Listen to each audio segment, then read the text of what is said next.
Hello, everyone, and welcome to Temkin Group's webinar, Net Promoter Score, Fact and Fiction. I'm Bruce Temkin, CX Transformist and Managing Partner of Temkin Group.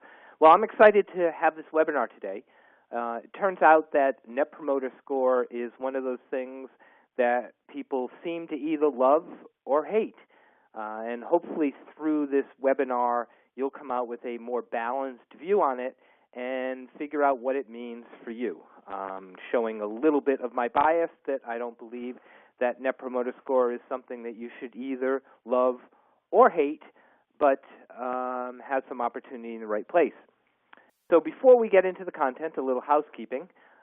We will be accepting questions. Please submit them through the chat function. I'll try and get to as many of them as I can at the end of the presentation. And for those of you who are not familiar with Temkin Group, I'll tell you a little bit about us. We're a leading customer experience research, consulting, and training firm. Our focus is on helping organizations go through transformational journeys to become more customer-centric by building loyalty through the engagement of the hearts and minds of customers, employees, and partners. So we are solely focused on helping organizations become more customer-centric. We were founded in 2010 based on 4 core beliefs. First of all, we believe that customer experience drives loyalty, and our research has shown that many, many times. The second belief is that customer experience is a journey, not a project, not even a set of projects. It represents a change in how we behave, how the organization acts, and requires a steady, ongoing focus to drive that change. The third core belief is that improvement requires systemic change. We're not about putting just superficial customer experience design things where the customers interact with us, but we actually have to change the fundamental culture in our operating processes to make sure that the customer experience that we deliver over time continues to be something that represents our brand and represents our core values. And finally, we believe that we can help customer experience leaders make a difference. That's what we do through webinars, through our leading edge research, through our consulting, through our workshops and training. We are helping organizations and the people who are driving customer experience make a difference. That's enough of the commercial. If you want any more, go to www.temkingroup.com. Okay. So I want to jump in and just start with the basics. I know probably everyone on this call, on this webinar, understands Net Promoter Score, but I want to make sure in case there are some people who dialed in, who are just at the beginning, make sure they at least know what we're talking about. So Net Promoter Score is, in fact, a survey question, and it's in the form of how likely are you to recommend company name to a friend or colleague. So if I was doing a Temkin Group Net Promoter Score survey, I would say how likely are you to recommend Temkin Group to a friend or colleague. And then the normal form, and I'll only talk about the normal form, which is the way it was created, is on an 11-point scale. And people looking at the scale might be going, that looks like a 10-point scale. Well, it actually goes from 0 to 10, so there are 11 points. If it went from 1 to 10, there'd be 10. So when people talk about an 11-point scale, they're talking about the 0 to 10, where 0 is not at all likely, and 10 is extremely likely. Now, one of the things I'll point out, too, is at the bottom of the screen, you'll see that Net Promoter and NPS, those are, in fact, registered trademarks of 3 organizations, Sapmetric Systems, Bain & Company, and Fred Reichheld. I guess Fred is not really a organization, but being sort of the godfather of Net Promoter, he is almost like an institution. So that's the basic form of the question for Net Promoter Score. How likely are you to recommend a company, whatever the company is, to a friend or colleague? Then what we do is based on the responses, so based on whether a customer gave you a 0, a 1, a 2, a 7, 8, a 9, or 10, we segment that response into one of 3 categories. If someone gave a 0 to 6, they're called a detractor. If someone gave a 7 or 8, they're called passives, and a 9 or a 10 is a promoter. So you respond to the question. Based on your response, you are characterized as either a detractor, a passive, or a promoter. and then finally to develop the NPS, the Net Promoter Score, based on a whole bunch of people who have answered that question. We take the percentage of promoters, so the percentage of people who gave a 9 or a 10, and we subtract out the percentage of people who are detractors, those who gave 0 to 6. So Net Promoter Score is really the net of the promoters minus the detractors. Okay, hopefully now we're all on the same page. And what I want to do is really introduce the 3 core questions of this webinar. As a matter of fact, they're probably the 3 core questions of NPS out there. And they are, is it, meaning NPS, the ultimate question? Is it a terrible metric? And should you use it? Is it the ultimate question? Is it a terrible metric?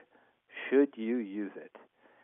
Now, let's go at the first question. Is it the ultimate question? What we're looking at there is, for those of you who know Net Promoter, it was introduced by a book where Fred Reichheld and his group called NPS the ultimate question. And lots of people will make the argument that it is the one and only metric that will help you drive to be customer-centric. That is the metric, and that there is some magic with using that particular form of the question and that metric to drive your business.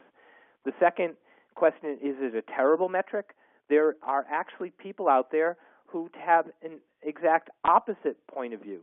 They point to lots of research that shows in their mind that Net Promoter Score is not necessarily proven to be correlating to profitability and customer loyalty, and they say that based on the research that they've done or they've seen, that other metrics are actually better and more powerful. Then the third question is, should you use it, right? Ultimately, that's what we want to really look at, because if you should use it, then the question is how. If you shouldn't use it, then the question is what else or why not. So you might see, hopefully you see actually at this point, that those are really fundamental questions that I want to address in this webinar, but I am actually not going to wait throughout the webinar to answer those questions, because I'm going to answer those immediately. And the answers are no, no, and maybe. No, no, and maybe. First question, is NPS the ultimate question? Absolutely not. No. And that's because there is no ultimate question. There is no single question you can ask of customers that is going to drive your business to this fanatically good space in the future. No matter what the measure is, no matter what it is, there is no single question, because there is no answer to a single question that is good enough for you to know enough about your customers to be able to drive your business forward. So then I'll go into the second question. Is it a terrible metric? No, it's not a terrible metric. We have found that it actually correlates to loyalty across 20 different industries we looked at, and I'm going to show you some of that data. So the fact is, it's not a terrible metric. Is it the best metric around for everything? No. Is it the metric that is most correlated to business success in every situation? Absolutely not. But is it a terrible metric? No way. And the reason, one of the reasons I think most powerfully that we would call it not a terrible metric is we do research and show that lots of companies are using it successfully, and lots of companies that can talk about it are discussing ways in which it's driving their business. So there are people using it very successfully, but in fact, it is not necessarily the right metric for everyone, which brings us to the third question, should you use it? And my answer is maybe. The reason I say maybe is in the right places and the right time, there are some powerful pros to it, and I'll talk about pros and cons in a second. But for many situations, it may not be the right metric. As a matter of fact, we were just working with a company whose business was needed to dramatically improve their renewal rates. So they were thinking about using a Net Promoter Score as their metric, and we looked at that and said, well, that's interesting, but if renewals are your most important thing, why don't we establish a metric around renewals? Because then you don't have to translate Net Promoter Score into renewals, and when you're talking to your business about renewals, you don't have to be always talking about two different metrics. So I think that based on what your brand values are, what your objectives are, you can figure out the metrics that make the most sense for you. But I will say that in many cases where companies have chosen Net Promoter Score, if they've implemented it correctly, they've been successful. If they have not implemented it correctly, then they've run into problems. But I will say that the problems that people run into with Net Promoter Score are similar problems that people run into no matter what metric they're using. Okay, so the answer to our questions, this is sort of, I gave you the executive summary up front, is no, no, and maybe. Now, let's look at the pros and cons of NPS. The pros, and I'm keeping this at a very high level, right? We could have pros and cons that are pages and pages, right? But the simple pros to me for NPS are, first of all, it's easy to understand.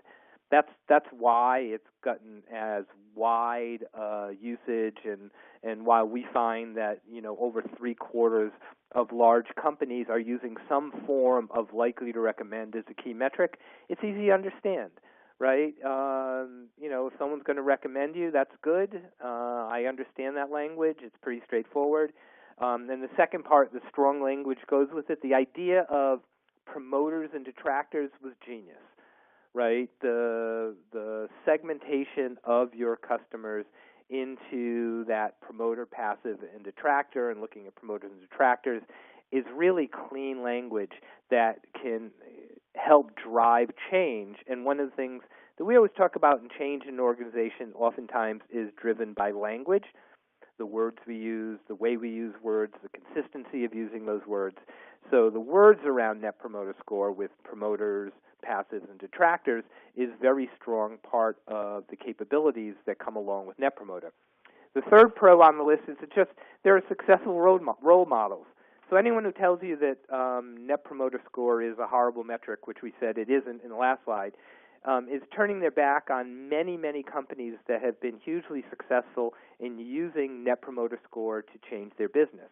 And so there are, in fact, a bunch of really good practices out there that you can follow, and a bunch of companies that are doing it well. And then the final pro is that because there are so many people using Net Promoter, and it has become somewhat of a standard implementation, the ability to benchmark yourself is pretty strong. As a matter of fact, at Temkin Group, we probably publish one of the largest benchmarks of Net Promoter Score, and we can only do that because there is a standard way and a standard form, so you can make that data available. So that's some of the pros. Now, as you can tell, based on the chart, since there are pros, there must be some cons. And here are some of the cons that I put out. First of all, it's not always the ideal metric. Sometimes Net Promoter Score is actually an incorrect metric, meaning it should not be used, right? If you think about an environment where someone is talking about a personal matter, right? If we have a company that provides really personalized, a doctor who provides a specialized service that people don't want other people to know about, and you ask, would you recommend? Well, that doesn't work because people wouldn't recommend. Or if you think about a utility company, right, you might ask a utility customer, are you likely to recommend this utility? Well, people might say no because they just would never think of recommending a utility company, whether they like them or not. So there are places where it's not an ideal metric, and then there are other places where it might be a good metric, but there are better metrics, right? And I talked about that before, like the example of a company that is looking at renewals, and it might be better to have a more direct metric associated with the goals the company has. Or we were working with one pharmaceutical company, and they had a brand promise that they wanted to help their clients who are healthcare professionals, like doctors and nurses. They want their brand promise was to help their clients help their customers. and so help their patients.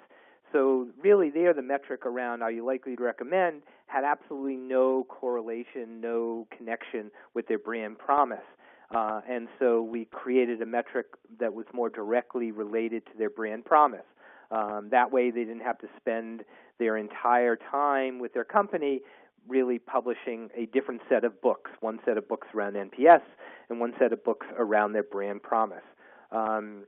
Now, also another con is that it tends, and this tends to happen more with NPS but can happen with any metric, is that oftentimes people like it so much as a measurement it gets simple to understand that they focus too much on a number. So once they focus on a number, they lose sight of what it's really about and the real value you want to get from it, which isn't sort of obsessing about a number, but figuring out how you use the insights to get better, to make the business better, to drive improvements. And when also you end up focusing on a number, you end up thinking that you can really put a lot of compensation against that number, right? Like, okay, now we have numbers, we're going to tie everyone's comp to it. And it turns out that when you tie too much compensation to too narrow, especially when you get narrow NPS scores, like instead of a company score, we start looking at an organization score, then we look at a person score, and those numbers can jump around a lot, and you actually get negative behaviors sometimes if you're not really looking at the focus on improvement and are really trying to use it just as a number to either give someone a kudos or slap them on the back or compensate them. And then the third con against it is it really is, I'll show some data later about transactional and relationship metrics. Transactional are where we're asking questions about how your customer feels about a single interaction. And relationship is how do they feel overall about the company. So the Net Promoter Score tends to be a much better metric when it gets to relationship. So talking holistically about how you feel about how a customer feels about the company, but it gets misused a lot when it goes after transactional, right? So if I was to ask you sort of after this webinar, based on this webinar, how likely are you to recommend Temkin Group, or how likely are you to recommend a Temkin Group webinar in the future, those aren't the best assessments necessarily of that interaction. So the transactional feedback is oftentimes misused from companies that sort of get on this kick for NPS. So pros and cons. It has some strengths. It has some weaknesses. But I want to talk about right now is golf. You weren't expecting that, were you? After our long discussion about NPS and numbers and metrics, I'm turning to golf. Well, at least in this part of the world, it's summer. We have blue skies, and many people who, when they see blue skies and warm weather, like to pick up a stick and hit this round ball as far as they can until they get into a hole. Now, I'm sure that many of you don't play golf, or you at least know someone who doesn't play golf if you are a golfer. And let's say we were trying to teach someone how to golf. If we went to someone who didn't know how to golf, we explained to them, listen, here's all you need to know. You're going to hit the ball and keep hitting it with different sticks until you get it in the hole. You're going to count the number of times you hit it, and then we are going to take that total number, whatever it is, and subtract 72. And that's going to tell you how much over or under par you are. So if you get 100, that's 28 over par. If you get a 60, that's 12 under par. That's the measure. That's the metric of golf. Okay, if I spent the time and explained to non-golfers that is how we measure success in golf, do you think that any of those novice golfers would know how to golf? Would any of them then be able to step up and go, oh my God, that's all I needed. I can improve. I know the measure. I know the metric. Well, of course not. And I'm trying to make a point. And the point I'm trying to make is that no metric is valuable in isolation, right? No matter what the single number is I say, it's not valuable on its own. What becomes valuable is when that metric is helping you to improve. So Even though the score in golf may be the right measure, the perfect measure to tell whether you're successful or not, it provides very little insights to the individual golfer about what they need to do differently, and therefore it's not a valuable metric. So I'll make that clear. The score in golf is incredibly correlated to success. As a matter of fact, 1-to-1. Yet it is not a good metric because it doesn't help. It is not a good metric for a novice golfer because it doesn't help them improve in any way. So therefore, the third point is the key point for the overall presentation today, which is the improvement process is more important than the specific metric. Let me repeat that. The improvement process is more important than the specific metric. So anyone who's out there who is spending a lot of time arguing or debating a metric in the organization is probably not debating the right thing. Because we find these religious battles, should be this metric, could be that metric. I would rather have you pick a suboptimal metric, as long as it's a decent one, but build a strong improvement process around, than spend months and months and months debating, coming out with a metric that you think is perfect, and then letting it go and thinking that just using the metric is going to drive value. So that's the key lesson. No metric is valuable in isolation. Metrics are valuable when they help you improve, and the improvement process is more important than the specific metric. Let's look at NPS and just some data that we've done. We've had the opportunity over years to look at hundreds of companies and hundreds of thousands of consumer interactions to look at the relationship between NPS and lots of different things.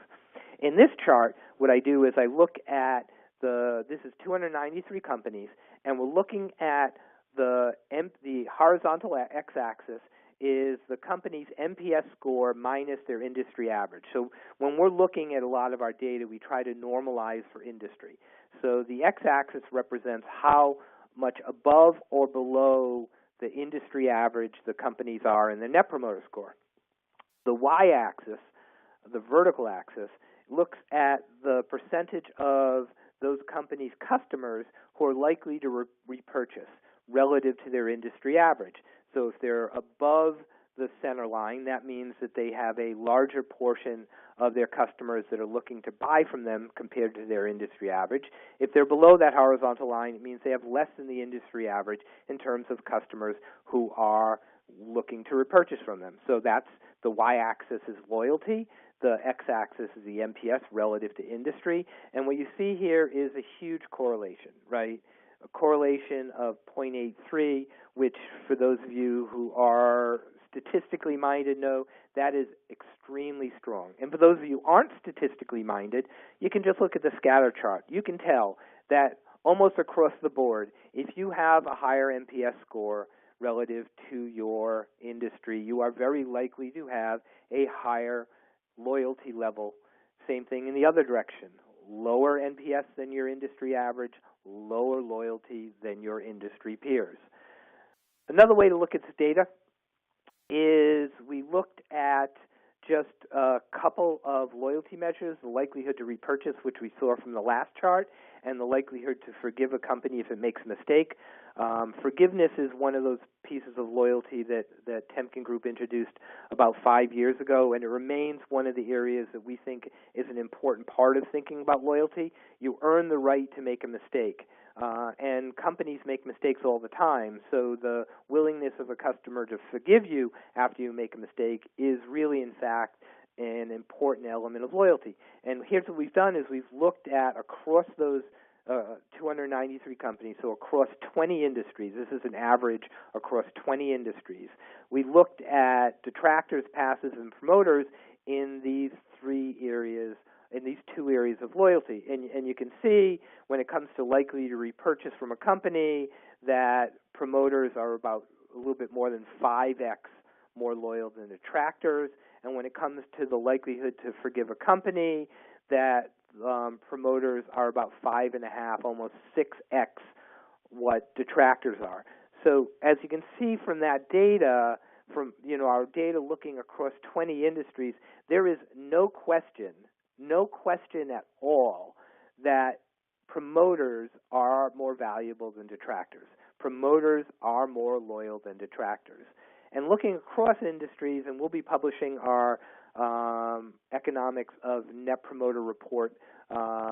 We do it every year. You can see our Economics of Net Promoter 2015 report. We'll do it in 2016, where we looked at this data individually across 20 industries. So if you want to see the individual data for 20 industries, you can go look at the page, look at our report and find it. But you can see that when it comes to likely repurchase, even at the low end, promoters are almost 3 times more loyal than detractors for supermarkets, and at the high end, almost 19 times for airlines. And you can see the data for likely to forgive. So even in just about any industry that we looked at, promoters are significantly more loyal than detractors. Now, we've asked in our State of Customer Experience Management survey, we ask companies whether they're using different metrics and how successful they've been in those metrics. And so we ask about 3 metrics: satisfaction, Net Promoter Score, and customer effort score. I'm not going to go into satisfaction. That's pretty general. And customer effort score is a relatively new measure that's coming on.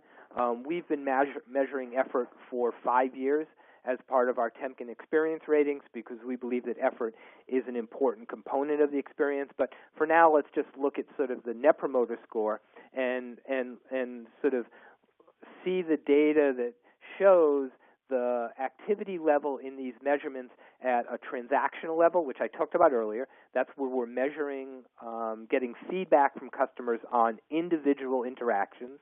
And then at a relationship level, that's where we're asking our customers to give us a sense of how they feel about us across all their interactions. And if you look at that Net Promoter Score, you see that it is more often used at the relationship level than at transactional level.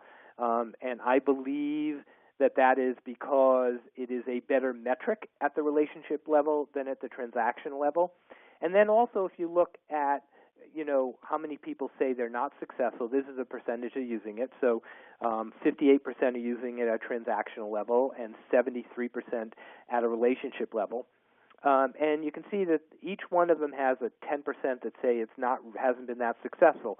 Well, that 10% is a larger portion at the transactional level than it is at the relationship level, which once again points to the fact that Net Promoter Score is a much better metric when it is used at the relationship level than it is when it's used at the transactional level.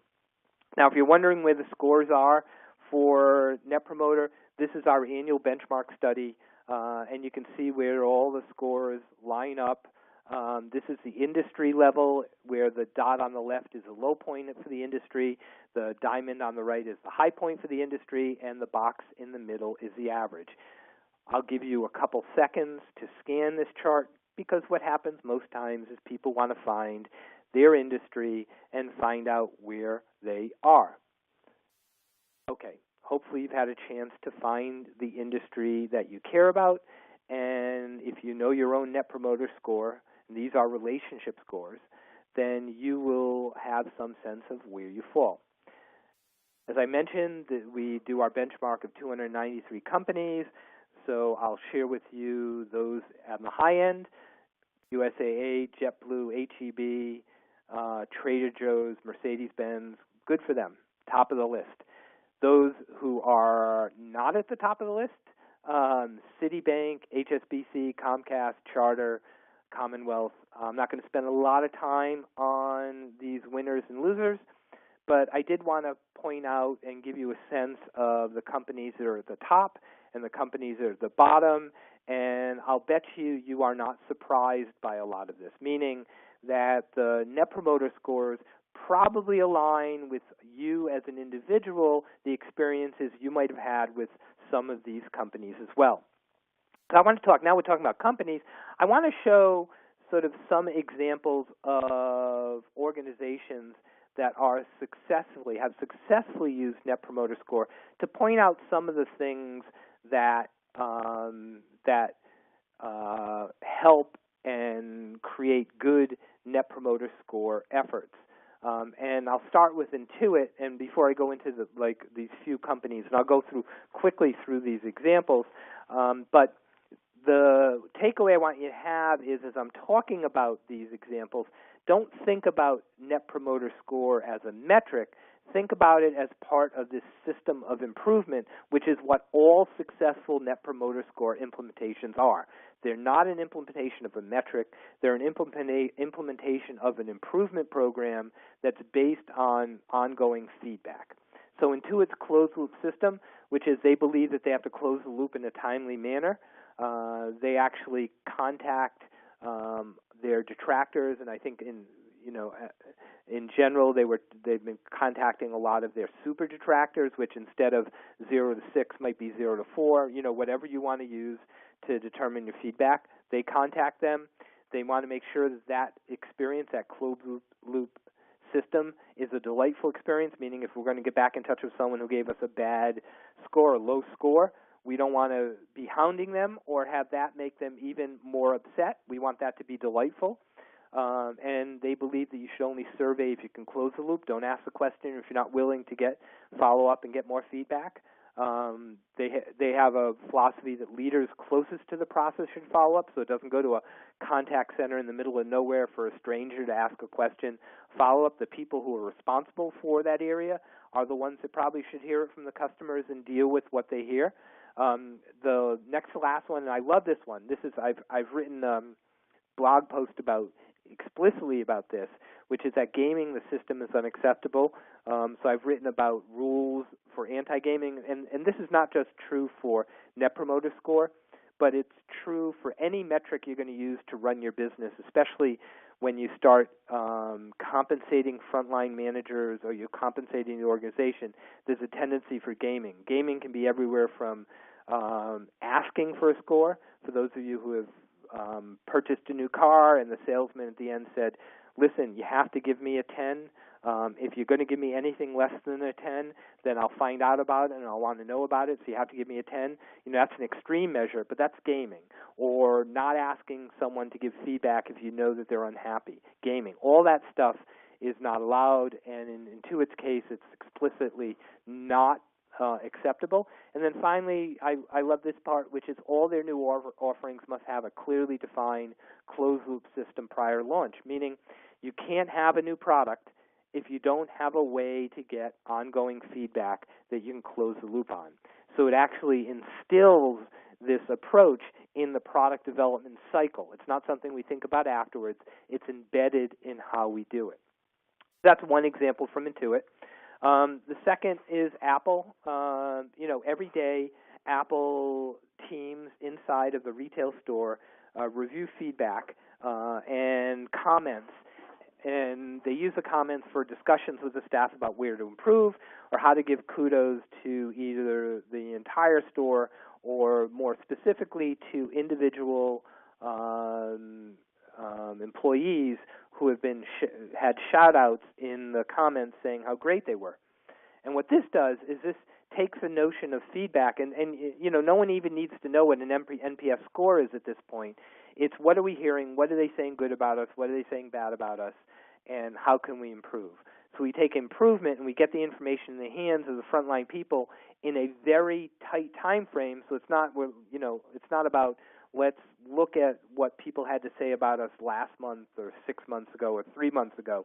Let's get immediate feedback, get some sense of what we heard so that we can continue to learn and act on it. And the ability to give kudos is really important. And I think lots of people forget this in terms of their NPS. They forget it in terms of a lot of the measurements they work on. We've done, if you follow our research, we've been writing a bit lately on positive psychology and the notion that people are energized by finding things that they've done well. So there's a notion of, hopefully you've heard of appreciative inquiry. If you haven't, it's the process of going and asking people to share the things that they've done well. Well, using customer feedback like this, especially when we're looking for the positives and the shout-outs, gives us an opportunity to really acknowledge the positive things that people are doing, at the same time identifying problems that customers are running into and looking at ways to actually improve it. The next example I'll use is Fidelity Investments.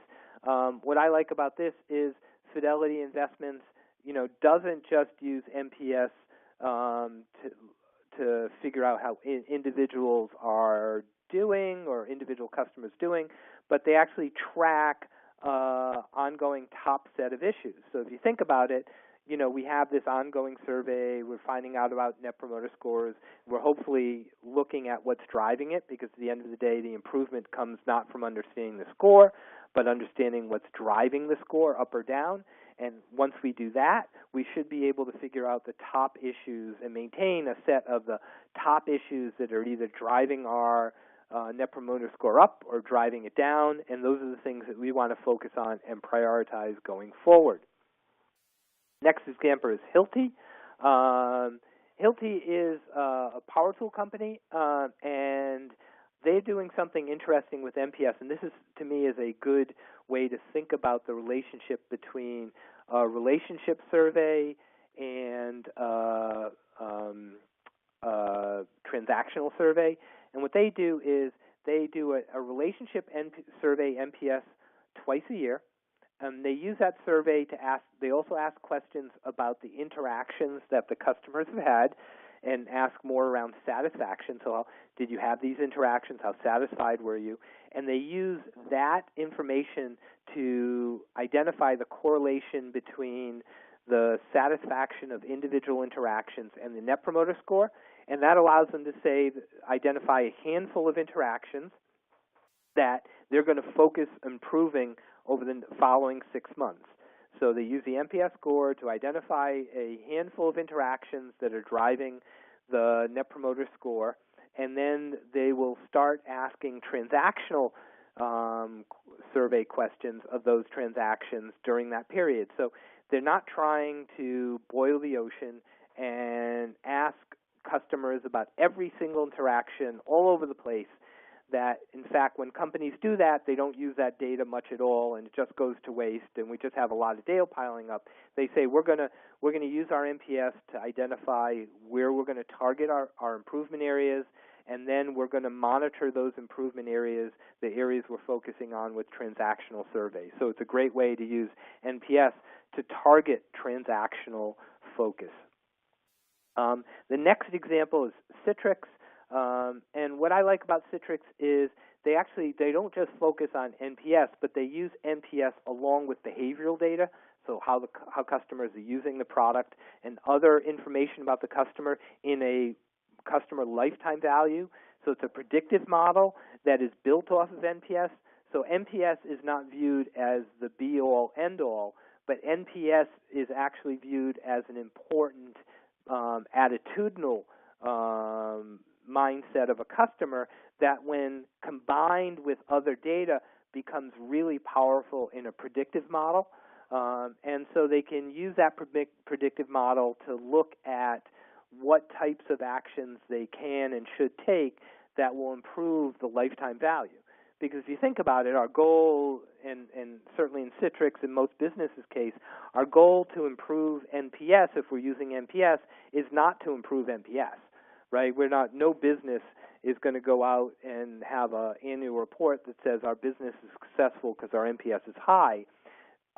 We're focusing on NPS because we believe that it's going to drive business results we care about in the future. In this case, they've identified lifetime value, customer lifetime value, as the important metric, but as the important sort of success in the end, and that NPS then plays a part, but isn't the sole piece of information used to drive change. So those are some examples. I want to do some quick hits, and hopefully you understand through that when I'm talked about some of the best practices that companies were using in using NPS, I didn't talk about the measure at all. I didn't talk about NPS. I didn't talk about what their numbers were, because the companies that are most successful using NPS, and those are the ones that will talk your ear off about how great it's been, have created these types of processes that use NPS to drive improvement in an ongoing way. So let me provide you with just a set of a few recommendations that I have when you are thinking about using NPS. The first is use the language, promoters and detractors. To me, that may be the most powerful part of the methodology, is that people can think about promoters and detractors, because then we can ask questions about what are we doing that's creating promoters? What are we doing that's creating detractors? How can we do more of those things and create even more promoters? How can we do fewer of the things and create less detractors? And so I think the notion of promoters and detractors, once we've educated our workforce, our employees, they can understand that, and then that can drive a whole level of really powerful discussions we have in the organization. The second recommendation is just build closed-loop improvement systems. To me, there are a number of loops. So a loop is where we take information, act on it, and continue the cycle. The first loop is following up with customers. That's sort of the loop that we talked about with the Intuit, right? We got feedback from customers, we looked at it, we tried to fix their particular issue, and hopefully we continue and do that cycle. The second is a closed loop with quick hit operational issues. That might be we hear from some customers that there's a problem. If we think about that, that's like and let's go through a fast food restaurant as an example. For the first one, we might have a customer who was unhappy because they did not get the order at the drive-thru they wanted. So we get feedback, we get back in touch with them, we let them know we're going to refund their money and send them a coupon for more food. That's how we followed up with that. The second is quick hit operational issues. We might hear from a customer or two customers that a store's bathroom is dirty. We use that information and go fix it quickly, clean it up, and that's no longer an issue for other people. That might not solve the problem with the first customer who saw it, but we've been able to quickly get that information in the hands of someone who can do something about it, and we do something about it. Then the third is prioritizing a list of longer-term operational issues, right? It may be that we're getting a lot of complaints around the fact that our French fries aren't crispy. That's not something we maybe can fix in an individual store, but we're seeing that is actually driving loyalty and driving our NPS scores low. And so that might be something like I showed you on the Fidelity Top 10 list that, we might be carrying that one of the drivers of our detractors are the lack of crunchiness in our fries, so that's an area that we're going to keep on the list and really attack and figure out how to solve, but we're not going to solve immediately. And then finally, incorporating into product development and strategy. How do we not just think of the NPS and the data as something that we react to, but how do we proactively think about it so we're creating products with a strategy that they're going to have a large number of promoters, and test that along the way, so we're not just creating products that meet some functional spec, but in fact they create some even potentially NPS objectives, or at least some objectives around how we want our customers to feel and the ways in which we want our customers to be promoters. So that's the idea of closed-loop systems. The third area of recommendation on there is to analyze drivers separately for promoters and detractors. This one drives me crazy, right? Lots of times people will just look at their Net Promoter Score and sort of say, okay, what correlates to your Net Promoter Score? And that assumes that the things that make people promoters are, in fact, just the opposite of what makes things detractors, and that's actually not the case. The things that make people detractors are different things than make people promoters. So if we don't break them apart, then we're likely to, the most likely thing we lose is what's really making a promoter. Because in general, if someone doesn't, the things that are causing detractors are necessary but not sufficient if we fix them to create promoters. Promoters oftentimes create even more than just fixing the problems of detractors. So we want to make sure that we're looking at both of those, not just spending our entire life fixing problems and eliminating detractors, but seriously looking at what it takes from an organization to continue to do good and better work that will create more promoters. The next one on the list is identify key drivers of NPS and help employees understand how they can make improvements, right? I talked about earlier, and I've talked about drivers, right? The NPS score really doesn't matter a whole lot. What matters is what we can use that score for us to understand where to make improvements. So if I go back to the golf example, right, telling you that your score is 22 strokes above par or 18 strokes below par, whatever it is, isn't helpful, especially for a new golfer. But if I can tell you that you can improve your score the most dramatically by cutting your putting in half and going to a putting range and showing you an approach to putting, then you have something concrete that you can focus on, and you have an approach for improvement, right? So that's the type of thing we want to put in the hands of employees, not just a number, but how can we give them insights that are relevant to the things that they do so they know how to make improvements that will ultimately improve the NPS score, and that's what we're trying to get to. And then the final thing on the list is we want to set goals for improvement, not for achieving a number. Net Promoter Score can be a little bit jittery. If you saw how we calculated it, right, if you move from a 7 to an 8, right, which a customer who's giving you a score might not think a lot about, right, a 7 to some people may be the equivalent to an 8. Well, that's a dramatic change in Net Promoter Score. If you move from an 8 to a 9, if you move from an 8 to a 9, the customer might think both of those are good, but in Net Promoter Score language, that 8 is a passive and that 9 is a promoter, right? So the customers on the fringes can change the score dramatically. So the metric can move a little bit and shake a little bit over time. So we don't want to be chasing a specific number. What we want to do is over time track that we're running in a band and that we're making improvement and not dropping. And one of the mistakes that I see companies make is if we're setting Net Promoter Scores for different regions in the world, if we're a global company, we have to understand that different parts of the world have different norms for Net Promoter, both in terms of how the cultures of those countries might operate, but also in terms of the existing operations. We might have, an organization in Japan that is not as strong as the organization U.S., so it has a lower Net Promoter Score where it is now. It's not appropriate to give them both the same goals because that would require significantly more improvement in Japan when it might not be appropriate, and we might not want to make that investment in them to make that level of improvement and the only reason we're doing is because we want to give the same number across the world.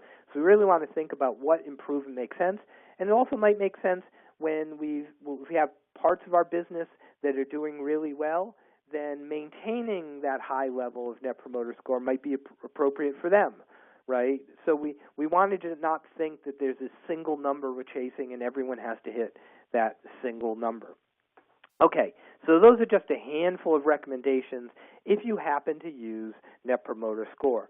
And so I'll leave you on that notion, on that discussion about metrics, with the idea that NPS, like golf, does not improve in a linear fashion.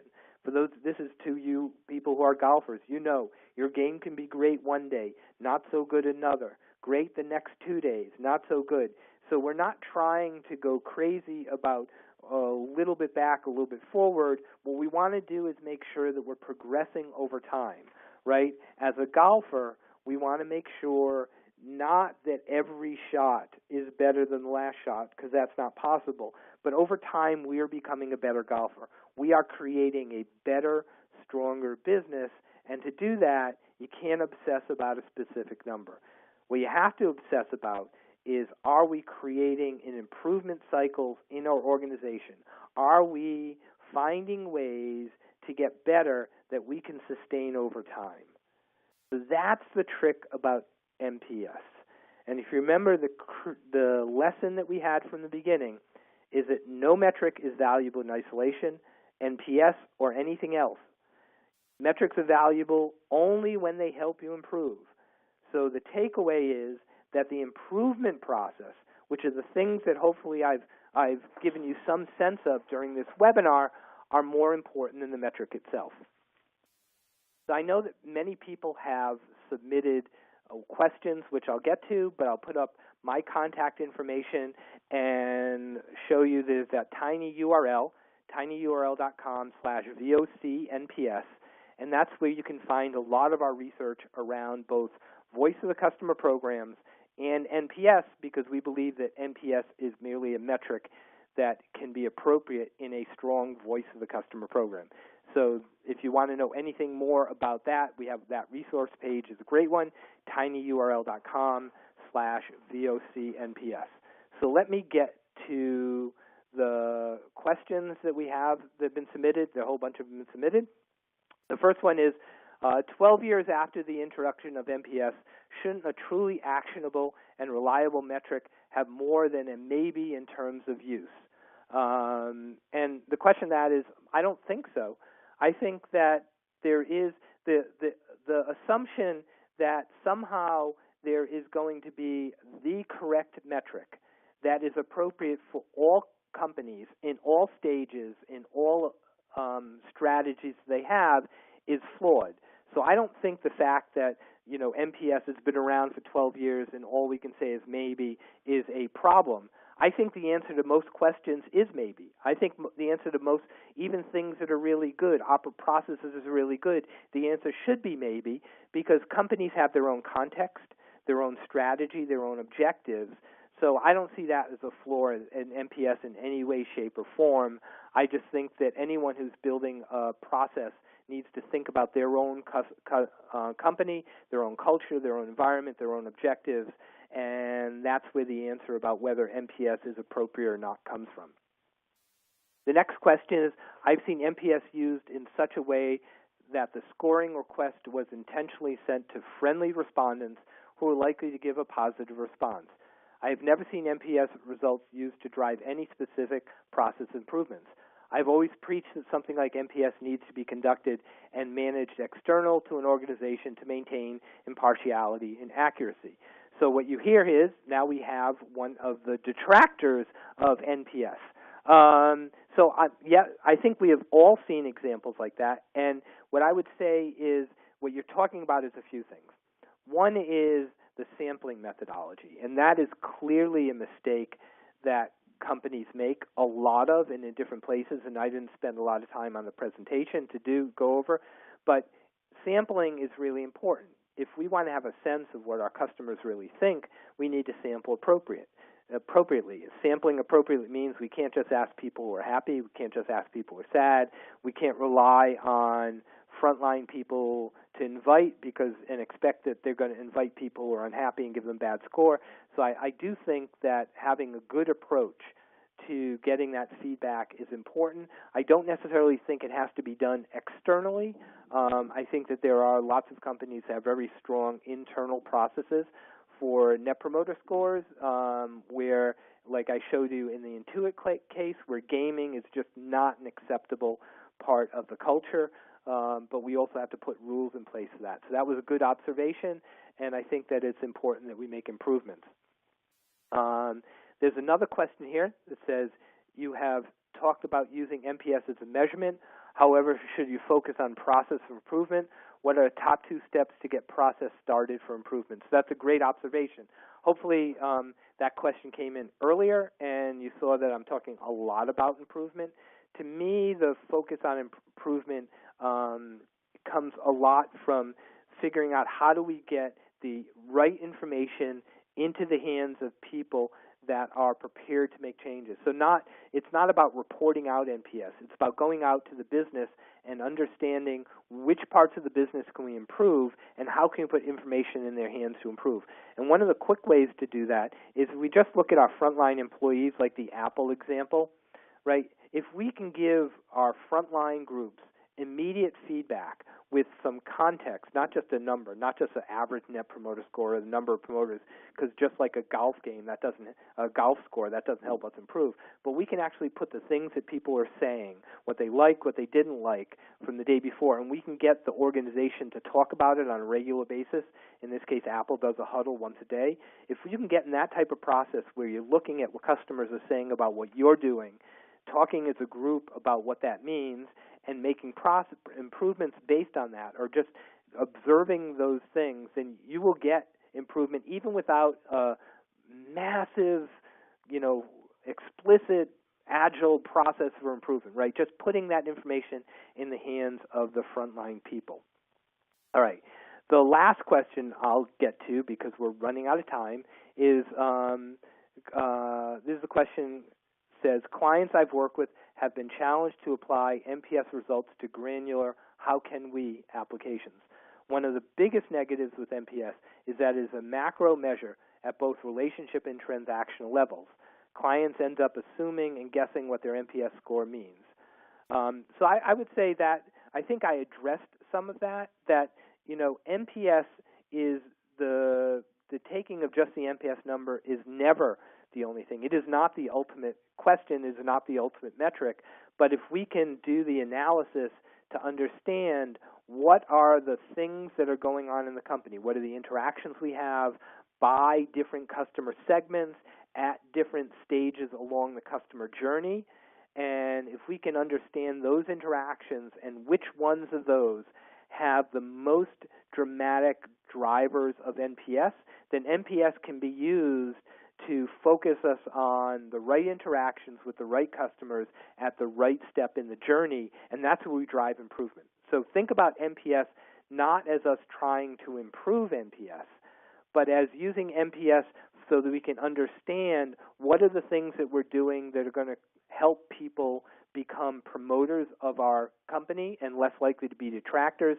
and use the NPS as an input to an analysis that helps us learn more and get more granular about the places we can improve. So with that, I want to thank everyone for joining us at today's webinar, and remind you that if you want more information about our NPS research, which includes our Voice of the Customer research, go to tinyurl.com/VOCNPS. And if you want more information about Temkin Group, you can find us at www.temkingroup.com.